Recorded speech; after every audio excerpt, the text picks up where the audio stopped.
अस्सलाम वालेकुम नाज़रीन, you watching tonight with Mona Alam. वैसे तो पाकिस्तान की जो तमाम सियासत है अब वो इतनी सिनोनिमस हो गई है लंदन की सियासत से भी, क्योंकि लंदन में जो अपनी सियासत है वो तो बड़ी पुरअमन सी है और बड़ी बाय द बुक चलने वाली सियासत है। कोई शोर शराबा, कोई बहुत ज़्यादा उसमें जिसे कहते हैं ना तड़कता फड़कतापन या चटपटापन नहीं है।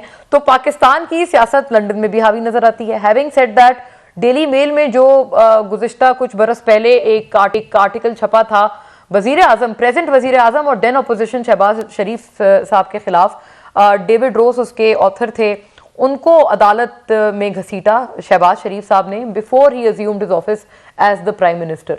और उसमें बड़े संगीन इल्जामात लगाए थे डेविड रोस ने ये कहा था कि वो अपनी खबर पे कायम और दायम है और जो अर्थक्वेक के फंड में जो पैसा आया था उसमें मुबैना तौर पे गबन किया गया और उसमें मुबैना तौर पर बड़े पैमाने में करप्शन की गई बाय शहबाज शरीफ साहब। जब वो अपोजिशन लीडर थे तो उस वक्त ये इल्जामात उनके ऊपर आयद किए गए थे। अब वो मामला नाजरीन बरतानिया की अदालत में चल रहा है और क्या ये एक this looks like music to our ears. हमारे तो कान तरस जाते हैं इस तरह की बातें सुनने को और आंखें तरस जाती हैं इस तरह की मिसालें देखने को कि बरतानवी अदालत ने ये कहा है कि जी किसी आम शहरी में और किसी भी मुल्क के वजीर आजम में कोई फर्क नहीं है, क्योंकि जनाब शहबाज शरीफ प्राइम मिनिस्टर ने ये इस्तदा की लंदन की कोर्ट में कि जी आप मुझे जो इन पर्सन अपीयरेंस है उससे इस्तिस्ना दे दें और वर्चुअल अपीयरेंस के थ्रू जो तमाम समात हैं उनमें उनकी प्रेजेंस वो इंश्योर करेंगे। लेकिन उन्होंने कहा कि नहीं जी, आपकी हर सूरत में फिजिकल प्रेजेंस जरूरी है, कि वर्चुअल प्रेजेंस वाली जो फैसिलिटी थी सिर्फ कोविड के टाइम पर हमारे पास थी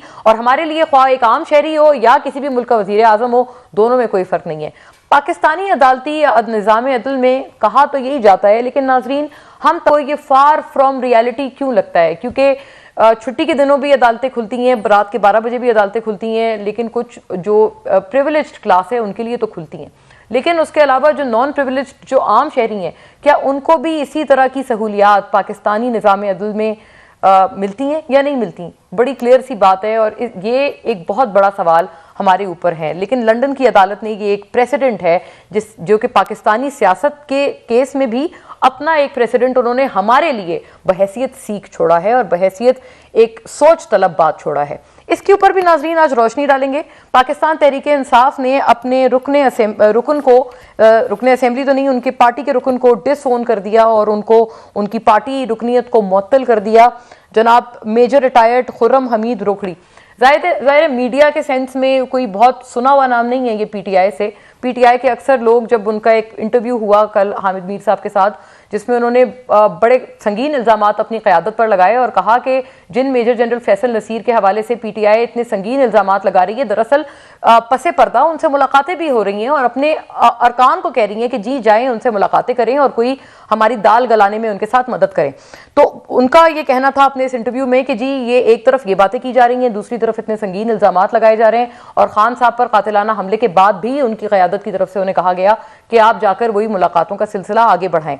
इस इंटरव्यू से पूरी पीटीआई क़यादत बड़ी दरहम बरहम नजर आई और गुस्से में भी नजर आई।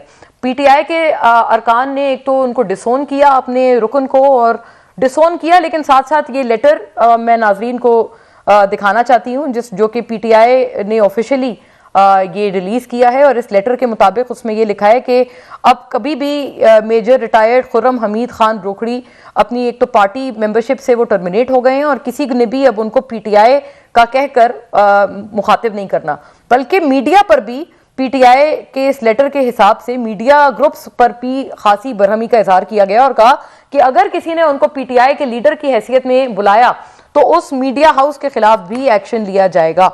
नाजरीन ये तमाम मामला हमारे सामने है। सोशल मीडिया पर एक बहस भी छिड़ी हुई है।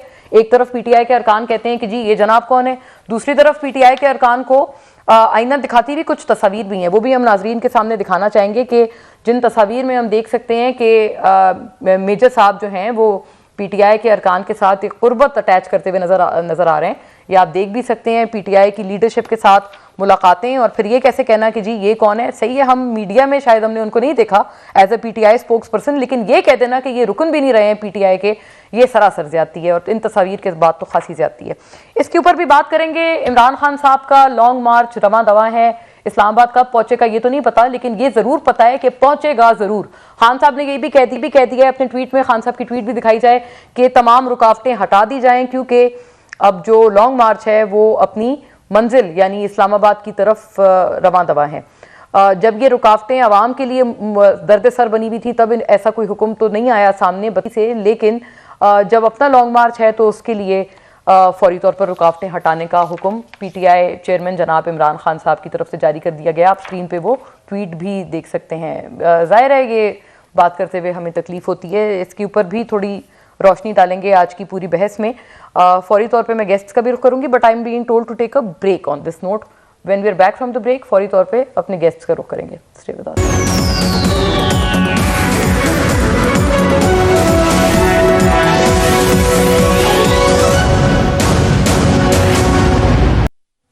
जी वेलकम बैक नाजरीन। बात का आगाज करते हैं और फौरी तौर पे गेस्ट का रुख करती हूँ। जनाब आजिज जामड़ा मुझे ज्वाइन कर रहे हैं, पाकिस्तान पीपल्स पार्टी के स्टॉलवर्ट, हुकूमती और पीपल्स पार्टी के मौक़िफ़ के लिए बज़रिया स्काइप हमारे साथ हैं। वेलकम ऑन बोर्ड आजिज साहब। जनाब पीजे मीर साहब नाजरीन तमाम मामले पर तज्ज़िये तबसरे के लिए हमारे साथ हैं, सीनियर सहाफ़ी anchor person. Thank you so much PJ साहब फॉर योर ग्रेशियस टाइम। और नाजरीन खुर्रम शेर जमान साहब पाकिस्तान तहरीक इंसाफ के स्टॉलवर्ट भी हमें ज्वाइन कर रहे हैं फॉर पीटीआई और अपोजिशन, क्योंकि आर्च अपोजिशन इस वक्त पीटीआई ही है, तो उनके मौक़िफ़ के लिए वेलकम ऑन बोर्ड खुर्रम साहब। आई होप आप मेरे साथ कनेक्टेड हैं और मुझे सुन सकते हैं। बात का आगाज मैं आपसे करूंगी आजिज साहब, पूरा मामला किधर जा रहा है, क्योंकि इस वक्त तो जो हुकूमत वक्त है आपके ऊपर कड़ी तनकीद करते हुए नजर आ रहे हैं अपोजिशन वाले, वो अपना लॉन्ग मार्च लेकर भी रमा दवा हैं, और इस हवाले से जो कुछ बातें हैं वो भी मैं आपके सामने रखना चाहती हूँ। मतलब जो शाह महमूद कुरैशी साहब ने जो बात की, तो इसके हवाले से एक आप जरा सुनिएगा। बल्कि इनफैक्ट इमरान खान साहब ने जो बात की, क्योंकि आजकल इंटरनेशनल मीडिया पर छाए हुए हैं खान साहब। आजिज साहब आपने देखा होगा हर जगह खान साहब इंटरनेशनल मीडिया पे आजकल इंटरव्यू दे रहे हैं, खासतौर पे जब से उनके ऊपर ये बदकिस्मत कातिलाना हमला हुआ है। तो ये आप देखिएगा, ये एक उन्होंने बैनुल अक़वामी मीडिया से जो बात की है, बड़े पते की बात की है, और ये सुनिएगा please. What I could not do is that the Accountability Bureau was not controlled by me, it was controlled by the establishment. And so I did not have the power to bring the big crooks under the rule of law.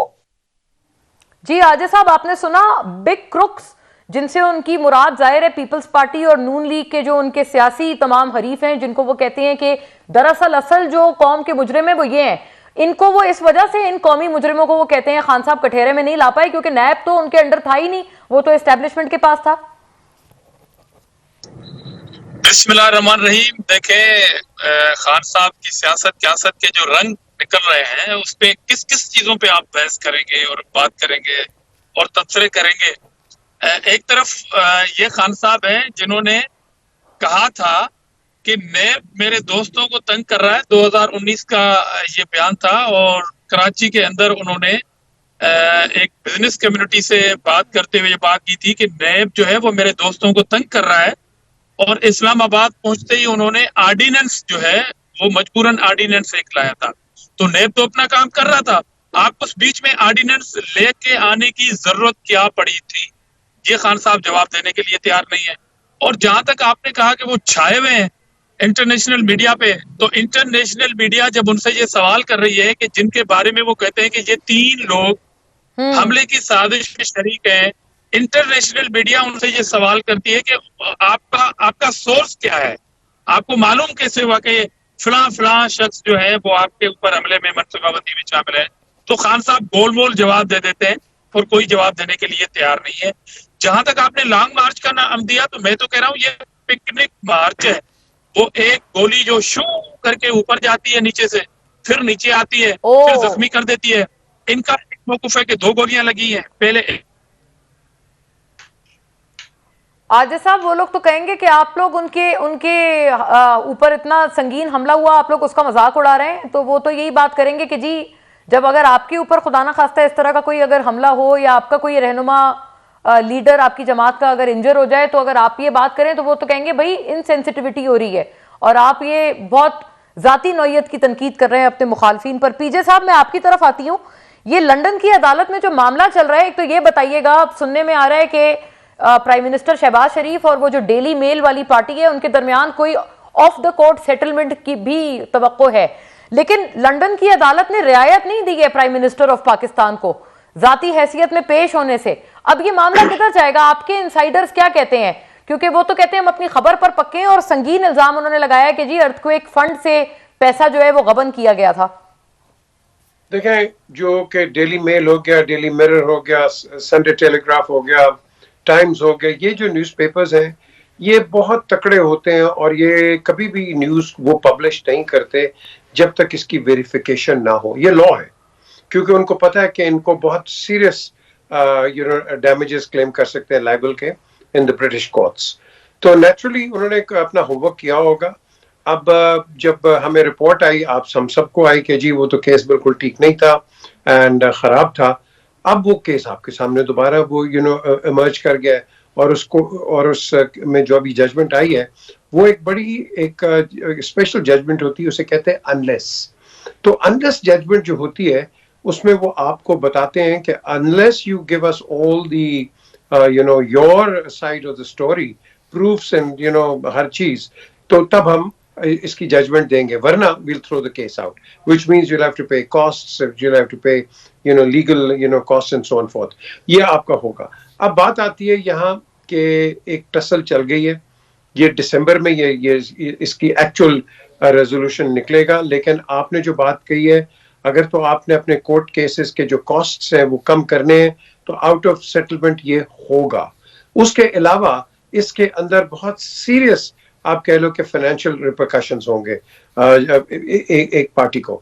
So let's hope कि ये resolve हो जाए, क्योंकि अब देखें, अभी आपने बड़ी अच्छी बात की है, वहां तो प्रिंस को नहीं छोड़ते, किंग को नहीं छोड़ते, प्राइम मिनिस्टर को नहीं छोड़ते, वहां ये टोनी ब्लेयर के दो बच्चे, बिल्कुल आपको पता ही है क्या हुआ, उन्होंने तो टोनी ब्लेयर को बुला दिया था सिटिंग प्राइम मिनिस्टर। तो वहां everybody is equal in the law. So I think ये एक डेवलपिंग स्टोरी है Mona, it will come out. हो क्या रहा है पीजे साहब, क्योंकि दूसरी तरफ तो ये मुशावरत के हवाले से भी जो बातें हैं वो हमारे तमाम के सामने है। नवाज शरीफ साहब ने क्या कहा ये जरा सुनिएगा, फिर इसके ऊपर तबसरा फरमाएं कि वो भी मतलब जाहिर है जो रूलिंग पार्टी है वो उसके सुप्रीमो है, उसके बावजूद भी जो इस वक्त वो बात कर रहे हैं, मतलब बीइंग इन द गवर्नमेंट तशवीश का इजहार कर रहे हैं। तो ये जरा सुनिएगा वो उनकी बात, नवाज शरीफ साहब से आप दुआ करें, अल्लाह ताला मामलात को बेहतरी बनाए और मुल्क को भी बेहतर रास्ते पे अल्लाह ताला लेकर आए, क्योंकि मुल्क मुश्किल में है। जी पीजे साहब, किस मुश्किल की तरफ इशारा कर रहे हैं नवाज शरीफ साहब? आई थिंक इन्होंने ओवरऑल एक जनरल स्टेटमेंट दी है और स्टेटमेंट बिल्कुल ठीक है। मुल्क एक बड़ी एक दुश्वारी में है, इन द सेंस पॉलिटिकली भी, इन द सेंस कि आपके जो इकोनॉमिक हालात हैं ये बिल्कुल you are going absolutely down the drain, आप on the verge of bankruptcy हो, आप पैसे कहाँ से आपने ये रीशेड्यूल कहाँ से कब तक करते रहोगे, आपकी इकोनॉमी बिल्कुल नीचे जा रही है, आपकी एसएमईज बंद है, आपका एक्सपोर्ट्स इतना कोई नहीं है, इंपोर्ट्स टोटल बंद है, आप करेंगे क्या? आपका डॉलर कहाँ चला गया, पाउंड कहाँ चला गया? इसको यानी गोया ये कि वो बाय एंड लार्ज आप कह रहे हैं माली मुश्किलात की तरफ उनका इशारा है। देखो तो जी, वो अगर शायद आपके हुकूमत समझ रही है कि अभी थोड़ी बियॉन्ड देयर कंट्रोल है मामलात। मोना, अगर आपके माली हालात ठीक नहीं होंगे, आपका मुल्क, आप ये कौन सी पॉलिटिकल पार्टी आएगी जो इसको रिजरेक्ट करेगी? कोई पॉलिटिकल पार्टी नहीं कर सकती है। जब आप नीचे जाएंगे इसके लॉन्ग टर्म इफेक्ट्स हैं। Look at Sri Lanka right now, look at what has happened to Italy in the past, on the verge of bankruptcy. Greece को देख लो आप, हर चीज हमने देखी है। हमें तो बेल आउट कब तक करेंगे? हमें कब तक आप बेल करते रहोगे? हम कब ये तक बात हर सही साल है। तो आप गोया ये आप ये भी खदशा एक्सप्रेस कर रहे हैं कि ये चीज पाकिस्तान पे भी खुदा ना खास्ता, लेकिन ये कि हमें इन तरह के हालात से बचना चाहिए, और इसकी तरफ इशारे किनारे खासतौर पर जो अपोजिशन में बैठे हुए लोग होते हैं वो अक्सर देते हुए नजर आते हैं। जब पीटीआई हुकूमत में थी तो पीडीएम उस वक्त ऐसी बात करती थी कि जी हम श्रीलंका खुदा ना खास्ता बन सकते हैं। अब जब पीडीएम की गवर्नमेंट है तो पीटीआई बहैसियत अपोजिशन ये वाली बात करते हैं। खुर्रम शेर जमान साहब, जो आपके रुकन हैं, आपके हम नाम है, बल्कि मेजर रिटायर्ड खुर्रम हमीद खान रोखड़ी जो पीटीआई के रुकन हैं, आपने उनकी रुकनियत मुअत्तल कर दी है और मालकान पे भी आप लोग खासे बरहम नजर आए ये जो पीटीआई का लेटर है उसमें। लेकिन मैं सुनाना चाहती हूँ उन्होंने क्या बात की है दरअसल अपने गुज़िश्ता रोज के इंटरव्यू में, जिसकी वजह से पीटीआई खासी खाइफ नजर आ रही है उनसे। बात गिल वाले वाकये के बिल्कुल उसके बाद शुरू तीसरी मीटिंग में सलमान साहब जो हैं वो आपके साथ गए इमरान खान की मर्जी से। इमरान खान के रेप के तौर पर पैगाम देने सारे। अच्छा, अब उनकी मीटिंग हुई जनरल फैसल नसीर से? जी, हम गए, वहां पे हमारी मीटिंग हुई, मैं खामोश होकर बैठ गया। मार्च शुरू हो जाता है, उस दिन वाकया हो जाता है, उससे अगले दिन सुलेमान को वीडियो भी देता है और मुझे अगले दिन कहता है कि आप मुलाकात कराएं। मैंने कहा, जब इन्होंने कहा कि अब मुलाकात, कातलाना हमले के बाद, कातलाना हमले के बाद भाई कुछ मुलाकात करनी चाहिए, मैंने कहा ना। जी खुर्रम साहब, मैं पूछना आपसे ये चाह रही हूं कि आपके डिसप्लेजर की या नाराजगी की वजह क्या है? क्योंकि जो इन्होंने बात की, फवाद चौधरी साहब ने कहा कि ये मैंडेट तो सिवाय जनाब आरिफ अलवी प्रेसिडेंट के किसी को हासिल नहीं है कि मुलाकातें करने का। लेकिन जो चलें, आप इनकी बात झुटला रहे हैं, आप कह रहे हैं कि ये गलत कह रहे हैं या ये झूठ कह रहे हैं, इनसे आपका कोई ताल्लुक नहीं। लेकिन इसी तरह की बात सलमान अहमद साहब भी कर चुके हैं। उन्होंने भी बताया है कि उनकी 2 मुलाकातें हुई हैं जनरल फैसल नसीर से और मजीद मुलाकातें। आप ये जो बात इन्होंने खुर्रम साहब ने की। अच्छा देखें, मेरे ख्याल से इसके अंदर कोई हैरत वाली बात तो रही नहीं है, क्योंकि सलमान अहमद साहब की एक वीडियो मैसेज जो है वो आ गया है और उसके अंदर उन्होंने हर चीज को क्लियर कर दिया। असल में देखें बात क्या है, ये बेसिकली जो खुर्रम साहब हैं ये फैसल वाडा पार्ट 2 हैं। क्योंकि देखें, हाँ जी, होता यह है कि असल में ये इस तरह के जो लोग होते हैं ना, ये सही वक्त के ऊपर एक्सपोज हो जाते हैं। इनकी वफादारियां जहाँ पे होती हैं वो सामने आ जाती हैं, इनके सजदे जहाँ पे होते हैं वो नजर आ जाते हैं। क्योंकि देखिए काफी सारी चीजें क्लियर इंस्ट्रक्शन पार्टी की तरफ से जो है वो मिल चुके हैं। मैं बात कंप्लीट कर लूँ अपनी। तो पार्टी की तरफ से जो इंस्ट्रक्शंस होती है, हर शख्स उसी हिसाब से काम करता है। जो स्पोक्स पर्सन होता है उसको भी पार्टी की एक लाइन मिली हुई होती है। सिर्फ मेरी जमात के अंदर बात नहीं है, चाहे पीपल्स पार्टी हो या PMLN हो, हर शख्स जो है अपनी पार्टी लाइन को फॉलो करता है। आपके सामने पीपल्स पार्टी के पिछले दिनों एक सेनेटर को जो है उनको भी हटा दिया गया कि उन्होंने पार्टी लाइन जो है क्रॉस करी। और देखिए इस तरह के लोग जो होते हैं वो पार्टी के लिए ऐसे वक्त के ऊपर फायदेमंद होते हैं, क्योंकि वो उनका चेहरा असल में नजर आ जाता है ना कि उनका बैकग्राउंड क्या है, उनकी हैसियत क्या है। देखें कोई भी शख्स तहरीक इंसाफ में इमरान खान के बगैर कुछ भी नहीं है। हम सब जो जीत कर आए, मेरा दूसरा टेन्योर है, दोनों दफा मुझे वोट इमरान खान का वोट मिला है। मैं जाती वोट की हैसियत से जीत कर नहीं आया हूँ। लिहाजा हर शख्स पाबंद है कि वो पार्टी की लाइन को फॉलो करे। अगर कोई इंस्ट्रक्शन उसको मिले भी हैं, ये खुर्रम शेरजमान साहब कि वो तो यही कह रहे हैं कि उन्होंने जो मुलाकातें की वो खान साहब के कहने पर और आपकी लीडरशिप से ड्यू कंसेंट के बाद ही की, उससे पहले खुद जाके वो किसी से नहीं मिलते रहे हैं। देखिए लाइन वो है जो कि सलमान अहमद साहब ने अपनी ऑडियो अपनी वीडियो मैसेज के अंदर क्लियर की है। दूसरी चीज ये है कि आप बहुत अच्छी तरह जानती हैं कि कौन सी टीवी चैनल पे तहरीक इंसाफ के मेंबर स्पोक्स पर्सन अलाउड हैं और कहाँ पे नहीं है। अगर किसी ऐसे टीवी चैनल के ऊपर जा रहे हैं जहाँ पे हमारा बाइकआउट है और हम वहां पे नहीं बैठ रहे, तो उनकी वजूहत क्या है? इसका मतलब है कि खास मैंडेट की बिना के ऊपर आप वहां पर गए हैं और आपने पार्टी को वहां पे डैमेज करना है, जिस अंदाज में बैठ के सारे चैनल के और अपने आप तबसरे कर रहे हैं, तो आप पार्टी लाइन के ऊपर तो नहीं चल रहे हैं ना। अगर वो किसी और चैनल पर जाके ये बात करते तो आपको इतनी नागवार ना गुजरती? नहीं, देखिए बात करने का तरीकाकार भी होता है, इंसान बात किस तरीके से करता है, अच्छी बात भी बुरी बात को भी अच्छे तरीके से कर सकता है, लेकिन सही बात को इस अंदाज से कहना कि वो अंदाज ऐसा नजर आए कि जैसे कि किसी किस्म की कोई कॉन्स्पिरेसी चल रही थी, किसी किस्म की कोई साजिश चल रही थी, तो ये चीजें जाहिर है कि जब इंसान अपना मुंह खोलता है तो नजर आ जाता है कि उसकी बात करने का अंदाज क्या है। वो बैठे हुए हैं 2-3 टीवी चैनल्स पे, 4 दिन बाद आप देखना को उनको पूछेगा भी नहीं वो हैं कौन, कहाँ हैं, कोई नजर भी नहीं आएंगे, किसी और सियासी जमात में भी नजर नहीं आएंगे। नहीं, वो तो जितने भी लोग आपने मुना देखे होंगे, उन्होंने एक खबर दी ना, तो जाहिर है उस खबर की वजह से पीपल आर क्यूरियस कि जी वो क्या बात करना चाहते हैं, इस वजह से उनको बुलाया गया होगा। तो आपसे सिर्फ ये गुजारिश है कि आप एक बुरे इंटेंट से उसको ना समझें अगर कोई मीडिया हाउस बुला रहा है। मैंने आपसे वही गुजारिश की ना कि अगर आपको पार्टी इजाजत नहीं देगी जहां पे जाने की, तो वहां पे आप नहीं जा सकते हैं, बड़ी क्लियर लाइन है। अगर मुझे कोई अहकामात मिले मैं उसको फॉलो नहीं करूंगा तो मुझे कल निकाल दिया जाएगा पार्टी से। जियो की आप बात कर रहे हैं ना कि भाई वहां पर जाने की इजाजत नहीं, सही है। मैं आज बात करने के अंदाज में भी देखिए मोना बहुत फर्क होता है। मैं आपसे भी बात कर रहा हूँ ना अभी, और मैं बात इस अंदाज से करूंगी मैं अपनी पार्टी को नीचा दिखाऊं, तो ये एक्सेप्टेबल तो नहीं है। आज पाकिस्तान तहरीक इंसाफ जो है, पूरी दुनिया में रहने वाले पाकिस्तानी जो है उनके दिलों की धड़कन है तहरीक इंसाफ। इमरान खान की जितनी पॉपुलैरिटी इस वक्त है, इस वक्त पूरी दुनिया में पूरे पाकिस्तान में किसी सियासी जमात की नहीं है। 13 सियासी जमातें मिलकर भी इमरान खान का मुकाबला नहीं कर सक रही हैं। देखे ना कि इनको खौफ क्यों है मोना। बात यह है कि देखें जो हकीकत बात है जो मैं आपसे कहना चाहता हूँ, हमें तकलीफ किस चीज की है? हमें तकलीफ इस चीज की है कि आज पाकिस्तान में अवाम की चीखें निकली हुई हैं।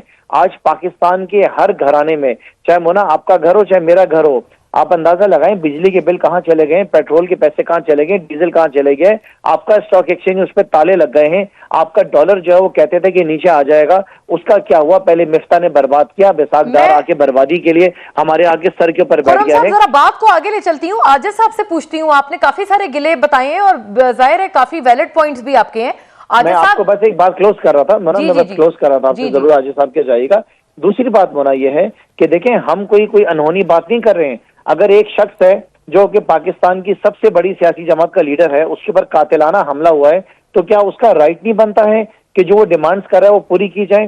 क्या हमें नहीं याद कि जब मोहतरमा शहीद बेनजीर भुट्टो साहिबा के ऊपर पहला हमला हुआ था तो हम सबको बहुत ज्यादा अफसोस हुआ था कि कैसे इतनी बड़ी लीडर के ऊपर ऐसा हमला हो गया, और उनकी जो डिमांड्स थी हम उस वक्त भी कहते थे कि उनको पूरा किया जाए। उसके बाद उस औरत के ऊपर वापस हमला हुआ, उसको शहीद कर दिया।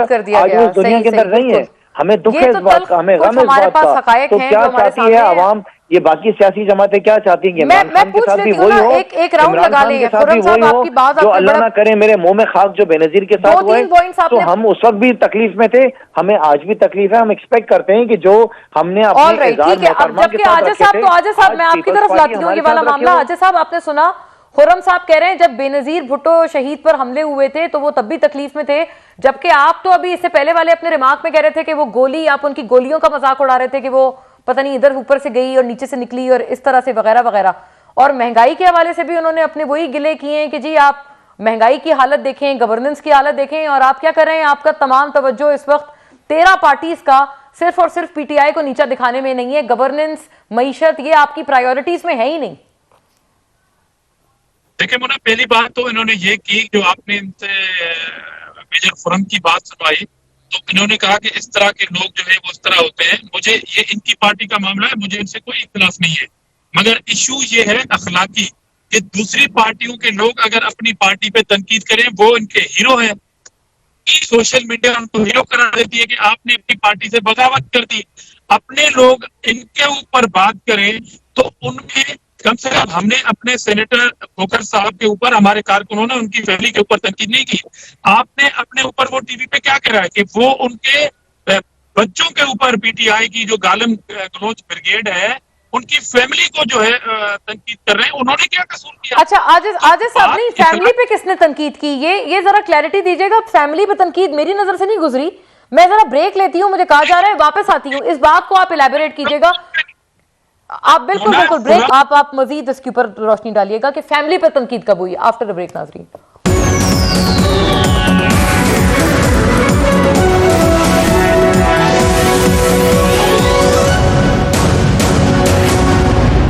वेलकम बैक नाजरीन। आजिज साहब, आप जो इससे पहले कह रहे थे फैमिलीज को कब क्रिटिसाइज किया, मतलब मुस्तफा नवाज खोखर साहब को तो आपने भी निकाल दिया, एतजाज साहब को आपने निकाल दिया, ये दो जो आपके स्टॉलवर्ड थे, आपके फाउंडिंग मेंबर थे एतजाज साहब, तो उनको आपने मतलब इतना सख्त डिसिप्लिनरी एक्शन ले लिया।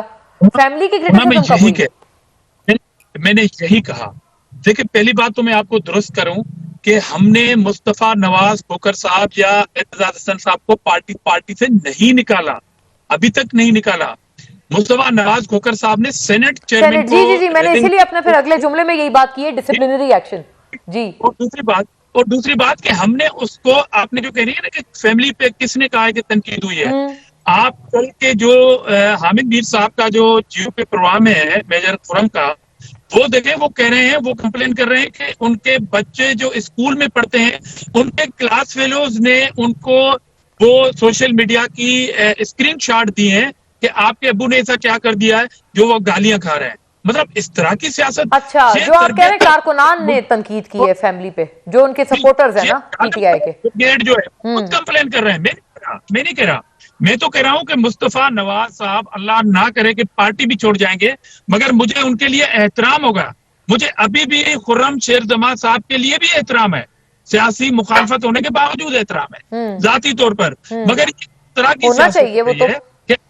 आपसे इख्तिलाफ करे कोई बंदा, आप उनके बच्चों और फैमिली पे बात करेंगे। लेकिन ओके, अब मैं समझ गई, राइट, आपने अपने पॉइंट एक्सप्लेन कर दिया, लेकिन खान साहब पे लगी गोलियों का आपको एहतराम नहीं है सर? आजिज साहब, मुझे मुना बात करने थे।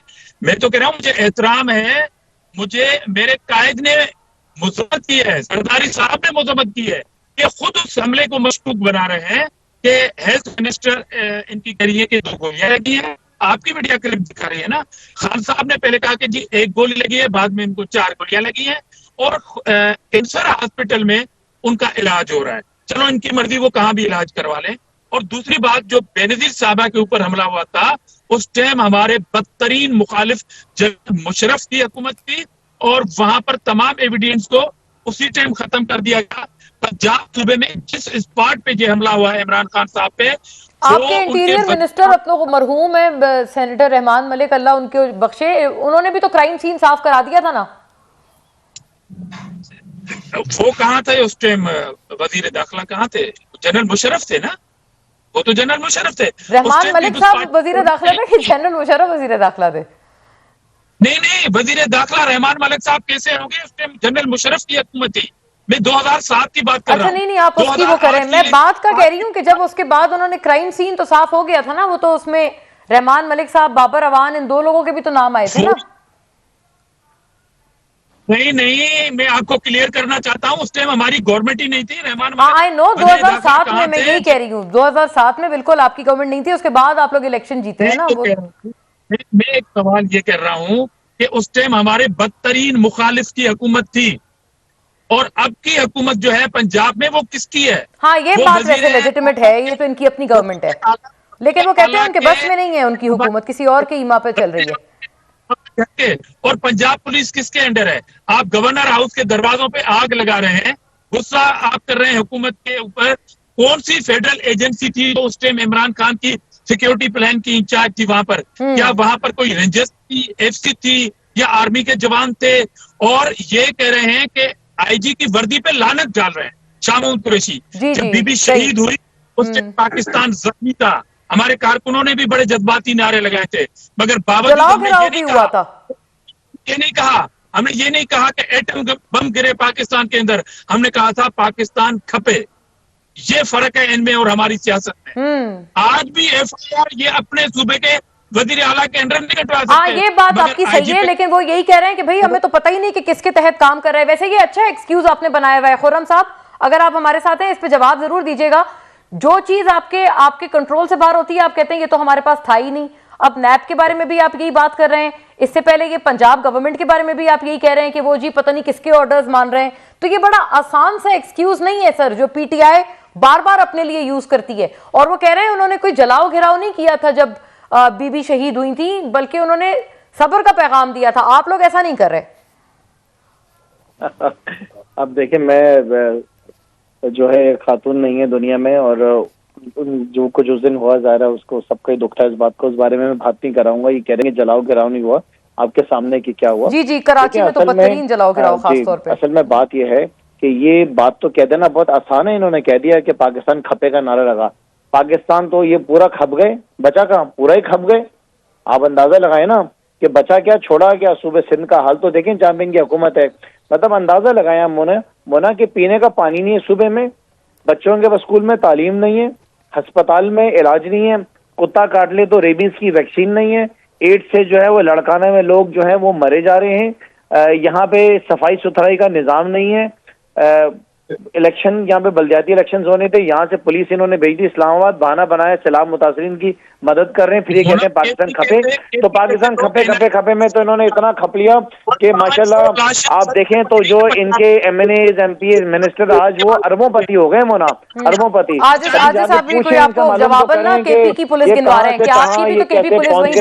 क्या इनकी जो है। अच्छा पीजे साहब की मैं जरा बात सुन लूं। पीजे साहब आप कैसे देखते हैं गवर्नेंस के ऊपर ध्यान कम है और सियासी इस वक्त हम खींचातानी में लगे हुए सारे, अभी भी यही है, यही हो रहा है। आते हैं केपी कैसे लोग एनआईसीबीडी में आते हैं और एनआईसीबीडी सिर्फ सिंध में है। देखिए सबसे पहले आपकी बात आ जाए। हमारी जो सिक्योरिटी है हम उसको बड़ा नॉन सीरियस लेते हैं। अभी हम बेनजीर साहबा की बात कर रहे हैं, एक रात पहले ऑन रिकॉर्ड है जनरल नुसरत नईम और नदीम ताज इनके घर गए थे, इनको मना किया था कि प्लीज एक अटैक एक्सपेक्टेड है, इंटेलिजेंस रिपोर्ट्स हैं, आप ये जलसा ना करें। बीबी वाज रिलक्टेंट एंड क्या नाम इसका, Rehman Malik was not the incharge of security, Zulfiqar Mirza was in charge of security and yes he was there. बल्कि मैं तो क्राइम सीन के ऊपर गया था, उसके अगले 3-4 दिन वो ड्राइवर भी था, सारे उधर कंपनी बाग में गया। हमें सीरियसनेस लेनी चाहिए जो भी आपको कोई रिपोर्ट मिलती है। हम उसको समझते हैं कि इसको फ्लाउट करेंगे तो आप देखें we lost a very very fine person in Benazir Bhutto, और उसके साथ आपको पता है कि फिर उसके बाद कितना बहुत। आज भी जब हम बात करते हैं इमरान खान के ऊपर 1 गोली 2 गोली 4 गोली, the question is it is about intent. क्या गोली लग जाती है, इमरान शिकार हो जाते हैं एक हादसे का, फिर हम कहते हैं हाँ जी ये तो बड़ी ज्यादती होगी? नहीं, आपने हर चीज को उसी की नोयत के ऊपर आपने उस चीज को सीरियसली लेना है। हम वो सीरियस नहीं लेते, हम डिबेट पे आगे 2 गोली 4 गोली 3 गोली 1 गोली। ओ भाई that is not the issue, it is the intent which has to be seen। सही, बहुत दुरुस्त बात है, हंसना नहीं चाहिए इस पे, बहुत सही बात है। ना हो जाए तो आपकी डिबेट नहीं खत्म होती। तो मैं समझता हूँ आप हमें सबको मिलके, अल्लाह ना करे कल किसी और के ऊपर अटैक हो जाए या इस तरह की चीज हो जाए, we have to be very careful. और ऐसे मौकों के ऊपर मैंने हमेशा कहा है थर्ड पार्टी जो होती हैं वो उसका फायदा उठाती हैं। कराची के अंदर आपने देखा पीपल्स पार्टी और MQM दोनों एक दूसरे से लड़ रहे हैं, लेकिन काम जो नीचे खराब कोई और नीचे कर गया, ना PPP ने किया ना बात है, दोनों इत्तेहादी हैं इस वक्त हुकूमत में। मैं तो वहीं था जब ये मिलेनियम होटल के ऊपर जब इसको टेररिस्ट कहा था MQM।